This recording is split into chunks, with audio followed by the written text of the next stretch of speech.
নির্বাচন কমিশন যারা রেফারির ভূমিকায় ছিল তারা কারচুপি করে বিজেপিকে এখান থেকে ভোটে লোডশেডিং করে মানুষের জনমতকে বিকৃত করে ভোট দিয়ে বিজেপির প্রার্থীকে এখান থেকে জয়যুক্ত হয়ে ঘোষণা করেছিল। সেই খেলা এখনো বাকি আছে। আগামী 25 তারিখ সেই খেলাটা হবে এবং সেই খেলা শেষ হবে। সব সংবাদ মাধ্যম দেখিয়ে দিয়েছিল মমতা বন্দ্যোপাধ্যায় জয়ী। হঠাৎ করে লোডশেডিং করে 4টে ইভিএম এর ভোট এদিক ওদিক করে লোডশেডিং করে মানুষের জনমতকে কারচুপি করে তিনি ভোটে জিতেছিলেন। আমরা হাইকোর্টে মামলা করেছি। এখানকার বিধায়ক এতটাই ভীত সন্ত্রস্ত যে সুপ্রিম কোর্টে আবেদন করেছিলেন যে মমতা বন্দ্যোপাধ্যায় যে মামলাটা করেছে সেটাকে ভারতবর্ষের অন্য হাইকোর্টে স্থানান্তরিত করা হোক। সুপ্রিম কোর্ট আপনাদের এখানকার আরএসি বিধায়ক, আরএসি মানে রিজার্ভেশন এগেইনস্ট ক্যান্সেলেশন, এর বিধায়ক পদ খারিজ হওয়া সময়ের অপেক্ষা সুপ্রিম কোর্টে গেছিল। সুপ্রিম কোর্ট দুগালে দুটো কষিয়ে থাপ্পড় মেরে বলেছে না, কলকাতা হাইকোর্টেই মামলা থাকবে, অন্য হাইকোর্টে স্থানান্তরিত হবে না। আমাদের যারা মাঠে এসছেন, আমি যে ভালোবাসা স্বতঃস্ফূর্ততা লক্ষ্য করেছি, আপনারা সবাই সিদ্ধান্ত নিয়ে এসছেন যে আগামী 25 তারিখ তৃণমূলকে ভোট দেবেন। এবার মায়েরা, দাদারা, ভাইয়েরা আমাকে বলুন যে বিজেপি যদি একদিন দুদিন আগে থেকে বাড়িতে গিয়ে ধমকায় চমকায়, মায়েরা হাতে খুন্তি আর বটি নিয়ে তাড়া করবেন এদের, কিন্তু ভোটটা আগামী দিন নিজেদের ভোটাধিকার কেন্দ্রে গিয়ে প্রয়োগ করবেন। আমি আপনাদের বলছি, এখানে যারা ভাবছে যে 80টা বুথে সন্ত্রাস করব, মানুষকে ভোট দিতে দেব না, আর প্রত্যেকটা বুথে 700-800 ভোট নিয়ে 50,000 ভোট বাড়িয়ে নেব, যারা করবে তার তালিকা আমার কাছে রয়েছে। আমি আপনাদের বলছি, আপনারা নিশ্চিন্তে থাকুন। নন্দীগ্রাম 1 নম্বর ব্লকে সোনাচূড়া, হরিপুর, গোকুলনগর, ভেকুটিয়া, আর 2 নম্বর ব্লকে বিরুলিয়া, বয়াল 1, বয়াল 2, যারা মানুষকে ভোট দিতে দেয়নি তাদের তালিকা আমার কাছে রয়েছে। পরিণতি খুব খারাপ হবে, সতর্ক করে দিয়ে গেলাম, খুব খারাপ হবে। কোনো বাবা বাঁচাবে না, কেউ বাঁচাবে না,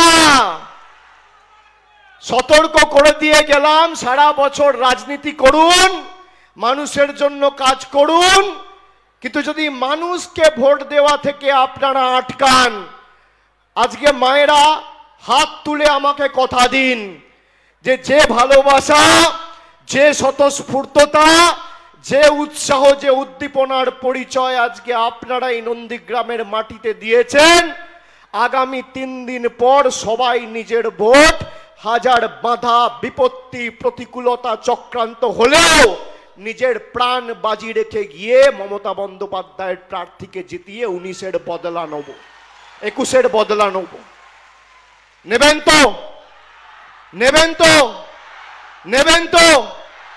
বাঁদিকে যারা রাস্তায় দাঁড়িয়ে শুনছেন, বদলা নেবেন তো? ভাইরা হাত তুলে বলো, নেবে তো? নেবেন তো?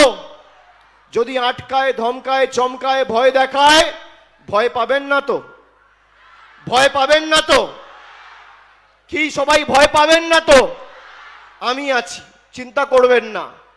যদি কোনো রকম কোনো ঘটনা ঘটে, 4 তারিখ ফল বেরোবে, তমলুক থেকে দেবাংশুকে জেতাবেন, আমি জুন মাসের মধ্যে আবার নন্দীগ্রামে এই মাটিতে আসবো, কথা দিয়ে যাচ্ছি। 1 মাসের মধ্যে, 1 মাসের মধ্যে। কাকে প্রার্থী করেছে দেখেছেন? সেই ভদ্রলোক কখনো বলছে মমতা বন্দ্যোপাধ্যায়ের মৃত্যু কামনা করছি, কখনো বলছে মমতা ব্যানার্জি কত টাকায় বিক্রি হয়। তার জবাবটা তমলুকের মাটি থেকে আজ থেকে 3 দিন আগে আমি দিয়ে দিয়েছি। তিনি মমতা ব্যানার্জির দাম জানতে চাইছেন। যে মহিলা বাংলার 2,12,00,000 মায়েদের, বোনেদের, বৌদিদের, দিদিদের, নারী শক্তি মাতৃমণ্ডলীকে লক্ষ্মীর ভান্ডার দিয়েছে, 3 কোটি বোনেদের কন্যাশ্রীতে সমৃদ্ধ করেছে, যে মহিলা প্রায় 18 লক্ষ বোনেদের 4,500 কোটি টাকা করে রূপশ্রী দিয়ে তাদের বিয়ের ব্যবস্থা করেছে, বিজেপির তমলুকের প্রার্থী তার দাম জিজ্ঞেস করছে। ছবিটা দেখিয়েছিলাম, দেখেছেন? দেখেছেন মমতা বন্দ্যোপাধ্যায়ের দামটা কি? পরের বার যখন নরেন্দ্র মোদী আর অমিত শাহর পদলেহন করে প্রণাম করবেন, জিজ্ঞেস করবেন আপনার দিল্লির রাজনৈতিক পিতামহকে, যাকে ভারতবর্ষের 100 কোটি মানুষ প্রধানমন্ত্রী করেছে, সে বাংলার মুখ্যমন্ত্রী আর বাংলার অগ্নিকন্যাকে নিচু হয়ে প্রণাম করে। এটাই মমতা বন্দ্যোপাধ্যায়ের দাম। যারা মহিলাদের উপর বঞ্চনা, লাঞ্ছনা, অপমানজনক কথাবার্তা প্রতিনিয়ত বলেছে, তাদেরকে উচিত শিক্ষা আগামী 25 তারিখ আমাদের দিতে হবে। মায়েরা, আমি আপনাকে বলছি, মমতা বন্দ্যোপাধ্যায়ের সাথে আপনাদের আত্মিক সম্পর্ক। কেউ বলতে পারবে যে নন্দীগ্রামে হয়তো কারচুপি করে, 2 নম্বরি করে বিজেপি 2000 ভোটে জিতেছে, কিন্তু একটা লোক বলতে পারবে যে নন্দীগ্রামের কোনো মায়েদের মমতা বন্দ্যোপাধ্যায় লক্ষ্মীর ভান্ডার দেয়নি? কেউ বলতে পারবে কন্যাশ্রী দেয়নি? কেউ বলতে পারবে রূপশ্রী দেয়নি? কেউ বলতে পারবে স্বাস্থ্যসাথী দেয়নি? কেউ বলতে পারবে বিনামূল্যে রেশন দেয়নি?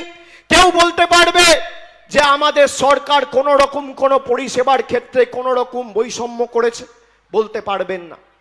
আমি আপনাদের বলছি, এই পঞ্চায়েতেও তো আপনারা তৃণমূলকে জিতিয়েছেন, আর লোকসভায় 2019 আর তার আগে আমরা ভরসা করেছিলাম, মানুষ ভরসা করে ঠকে, আপনারাও চোখ বন্ধ করে অনেককে ভরসা করেন।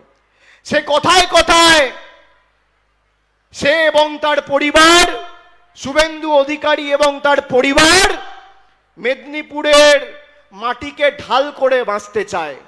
মমতা বন্দ্যোপাধ্যায় যদি শুভেন্দু অধিকারীকে গদ্দার বলে, তাহলে শুভেন্দু অধিকারী বলে মেদিনীপুরের লোক গদ্দার নয়। আরে মেদিনীপুরের লোক সমগ্র দেশকে পথ দেখিয়েছে, তুমি গদ্দার, তোমার ভূমি মেদিনীপুর নয়। আমরা মেদিনীপুরের মানুষের কাছে চিরকৃতজ্ঞ, তার কারণ আমরা মনে করি এই মাটি সর্বাধিনায়ক সতীশ সামন্তের মাটি, বীরেন্দ্র শাসমলের মাটি, সুশীল ধারার মাটি। এই মাটি অবিভক্ত মেদিনীপুর জেলা, মাতঙ্গিনী হাজরা, ঈশ্বরচন্দ্র বিদ্যাসাগর এদের মাটি। যারা এই মাটিকে কলুষিত করতে চাইছে, উনি বলছেন অমিত শাহ আমার অভিভাবক। আর এই অমিত শাহর নেতৃত্বে 14ই মে 2019 সালে কলকাতার রাজপথে এই মেদিনীপুরের বীর সন্তান ঈশ্বরচন্দ্র বিদ্যাসাগরের আবক্ষ মূর্তি ভেঙেছিল বিজেপির গুন্ডারা। তুমি মেদিনীপুরের সন্তান নও, তুমি ইডি সিবিআই থেকে বাঁচতে বিজেপিতে গেছো, তুমি মেরুদণ্ড বিক্রি করতে গেছো। আপনারা বলুন তো, আজ যদি সতীশ সামন্ত, সুশীল ধারা, বীরেন্দ্র শাসমল বেঁচে থাকতেন, আজকে রামমোহন রায়ের জন্মদিবস, আজকে যদি রামমোহন রায় বেঁচে থাকতেন, আজকে যদি সতীশ সামন্ত বেঁচে থাকতেন, আজকে যদি সুশীল ধারা, বীরেন্দ্র শাসমল বেঁচে থাকতেন, আজকে যদি মহাত্মা গান্ধী বেঁচে থাকতেন, যার ভাব শিষ্য ছিল এই সতীশ সামন্ত, কোনোদিন বিজেপিকে সমর্থন করত? কোনোদিন করত? জোরে বলুন, করত? করত? আজকে যেভাবে নিজের মেরুদণ্ড বিক্রি করে আর বশ্যতা স্বীকার করে আপনি বিজেপিতে গেছেন, আপনি প্রমাণ করেছেন আপনি ভীতু। আপনি ইডি সিবিআইয়ের ভয়ে বিজেপিতে গেছেন। কালকে একটা জায়গায় পুলিশ সার্চ করতে গেছে, কেঁপে কেঁপে উঠছে ভয়ে। পুলিশ কেন এসছে, সার্চ করতে কেন যাবে? বলছে ভিডিওগ্রাফি করতে হবে। তাহলে আমরা এবার থেকে বলে দিই, ইডি সিবিআই যখন আসবে ভিডিওগ্রাফি করতে হবে। যখনই কেন্দ্রীয় তদন্তকারী সংস্থা যাবে, ইলেকশন কমিশনের প্রতিনিধি থাকবে। মহুয়া মৈত্রর বাড়িতে গেছিলেন, ইলেকশন কমিশনের প্রতিনিধি ছিল, ভিডিওগ্রাফি করেছেন। আপনারা করলে চমৎকার, আর মমতা বন্দ্যোপাধ্যায় আইন শৃঙ্খলা রক্ষার্থে করলে বলৎকার। তুমি করলে রামলীলা, আর আমাদের সরকার মানুষের জন্য করলে ক্যারেক্টার ঢিলা। এই দ্বিচারিতা চলবে না। আমারও তো হেলিকপ্টার ইনকাম ট্যাক্স রেড করেছিল আর থেকে 1 মাস আগে। আমি কবার বলেছি, আমি কবার বাইট দিয়েছি, মিডিয়ার সামনে বলেছি। সে তার কাজ করছে, করুক, এত ভয়ের কি আছে? আমি আপনাদের বলছি, যারা ভাবছে যে বিজেপির হয়ে 24 তারিখ রাত থেকে মানুষকে ধমকানো চমকানো শুরু করব, তাদেরকে বলবো বাপ্পাদের সাথে সম্পর্কটা এখন থেকে ভালো করুন, নইলে পরিণতি খারাপ হবে, কেউ বাঁচাবে না। আজকের জনসমাবেশ বলে দিচ্ছে যে এই মাটি তৃণমূল কংগ্রেসের দুর্জয় ঘাঁটি। এই মাটি বিজেপির স্বৈরাচারীদের মাটি নয়, বাংলার অত্যাচারীদের মাটি নয়, বাংলার বিরোধীদের মাটি নয়। অবিভক্ত মেদিনীপুর জেলার মাটি, স্বাধীনতা আন্দোলন সংগ্রামের মাটি, বীর বিপ্লবীদের মাটি। এই মাটি তাম্রলিপ্ত জাতীয় সরকার 1942 সালের 17ই ডিসেম্বর তৈরি করে দেশকে পথ দেখিয়েছিল সর্বাধিনায়ক। সেই মাটিকে যারা দিল্লির বুকে বিক্রি করেছে, তাদের উচিত শিক্ষা দেওয়ার মাটি। আর যাকে দাঁড় করিয়েছে সে বলছে মমতা ব্যানার্জির দাম কি? এই কুরুচিকর লোক আর দেশদ্রোহীটাকে দাঁড় করিয়েছে যে আসনে, সেই আসন থেকে 1952 সাল থেকে 1977 সাল অবধি দীর্ঘ 25 বছর সতীশ সামন্ত সর্বাধিনায়ক এই তমলুক লোকসভা কেন্দ্রের সাংসদ ছিল। আমার ভাবতে লজ্জা লাগে। পরবর্তীকালে সুশীল ধারা সাংসদ হয়েছিলেন। আমার ভাবতে লজ্জা লাগে সেই আসনে, যেই আসন থেকে আজকে এই দেশদ্রোহীটাকে দাঁড় করিয়েছে। যারা তমলুকের মাটি, নন্দীগ্রামের মাটি, ময়নার মাটি, মহিষাদলের মাটি, নন্দকুমারের মাটি, হলদিয়ার মাটি দিল্লির বহিরাগতদের কাছে তুলে দিতে চায়, তাদেরকে আমরা 1 ছটাক জমি আগামী 25 তারিখ ছাড়ব না।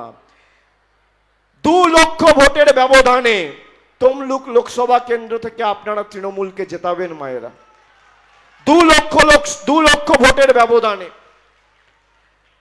আমি আপনাদের বলছি 2021 সালে এখানে শুভেন্দু অধিকারী কারচুপি করে জেতার পর প্রায় 3 বছর হয়ে গেছে। আপনি বলুন নন্দীগ্রামের জন্য কি করেছে?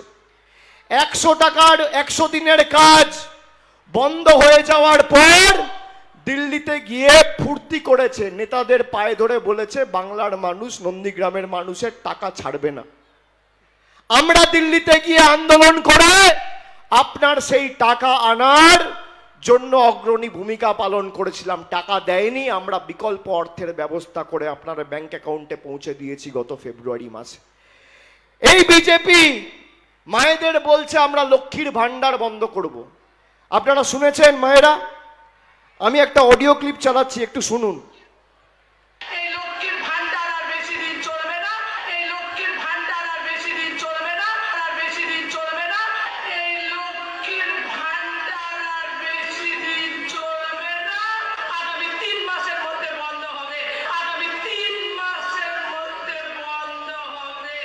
শুনলেন সবাই?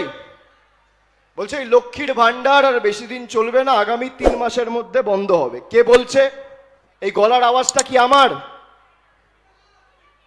এই গলার আওয়াজ আমার? আমার তো নয়, একজন মহিলার, ভদ্র মহিলার নাম হচ্ছে দীপা চক্রবর্তী। উনি কুচবিহার জেলার বিজেপির জেলা কমিটির সহসভানেত্রী, সহসভাপতি। 1.5 মাস আগে তিনি এই বক্তব্যটা বিজেপির রাজ্য এবং কেন্দ্রীয় নেতৃত্বকে মঞ্চে বসিয়ে বলেছেন। আজ অবধি বিজেপির কোনো নেতা ব্যবস্থা নেয়নি।